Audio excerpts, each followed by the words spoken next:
शिव पुराण श्री रुद्र संहिता पंचम खंड अध्याय 13वां। इंद्र को जीवन दान व बृहस्पति को जीव नाम देना। व्यास जी बोले, हे ब्राह्मण, आपने मुझ पर कृपा करके मुझे भगवान शिव के अनेक चरित्रों को बताया है। अब मैं आपसे एक और कथा जानना चाहता हूँ। मैंने पूर्व में सुना था कि भगवान शिव ने जलंधर का वध किया था। कृपा कर मुझे इस कथा के बारे में भी बताइए। सूत जी बोले, जब व्यास जी ने महामुनि से इस प्रकार पूछा तो सनत कुमार जी बोले, हे महामुने, एक बार की बात है कि देवगिरु बृहस्पति और देवराज इंद्र भगवान शिव के दर्शन करने के लिए कैलाश पर्वत पर गए। तब भगवान शिव ने अपने भक्तों की परीक्षा लेने के विषय में सोचा। उन्होंने मार्ग में उन्हें रोक लिया। कैलाश पर्वत के रास्ते में ही वे अपना रूप बदलकर तपस्वी का वेश धारण करके बैठ गए। जैसे ही देवराज इंद्र वहां से निकले, उन्होंने तपस्वी से पूछा कि भगवान शिव अपने स्थान पर ही हैं या कहीं और गए हैं। यह पूछकर उन्होंने तपस्वी से उनके नाम आदि के विषय में भी जानना चाहा, परंतु तपस्वी रूप में शिवजी चुप रहे और कुछ ना बोले। उन तपस्वी को इस प्रकार अपने प्रश्न के उत्तर में चुप देखकर देवराज इंद्र बहुत क्रोधित हुए।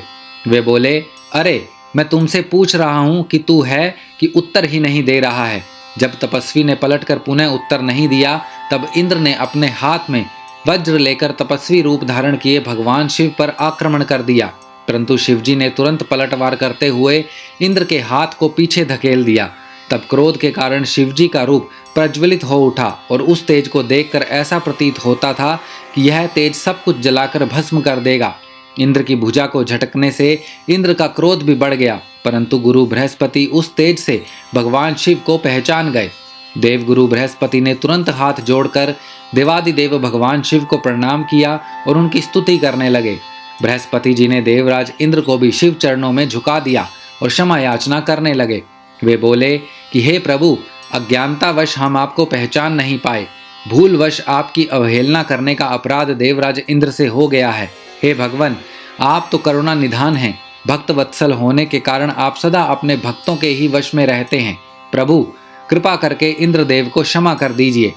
बृहस्पति जी के ऐसे वचन सुनकर त्रिलोकीनाथ भगवान शिव बोले कि मैं अपने नेत्रों की ज्वाला नहीं रोक सकता। तब बृहस्पति जी बोले कि प्रभु, आप इंद्रदेव पर दया कीजिए और अपने क्रोध की अग्नि को कहीं और स्थापित कर देवराज का अपराध क्षमा कीजिए। तब भगवान शिव बोले, हे बृहस्पति, मैं तुम्हारे चातुर्य से प्रसन्न हूँ। आज तुम्हें इंद्र को जीवन दान दिलवाया है, इसीलिए तुम्हें जीव नाम की प्रसिद्धि मिलेगी। यह कहकर उन्होंने अपने क्रोध की ज्वाला को समुद्र में फेंक दिया। तब इंद्रदेव और देवगुरु बृहस्पति ने भगवान शिव को धन्यवाद दिया और उन्हें प्रणाम करके स्वर्ग लोक चले गए। श्री रुद्र संहिता पंचम खंड अध्याय 13वां समाप्त।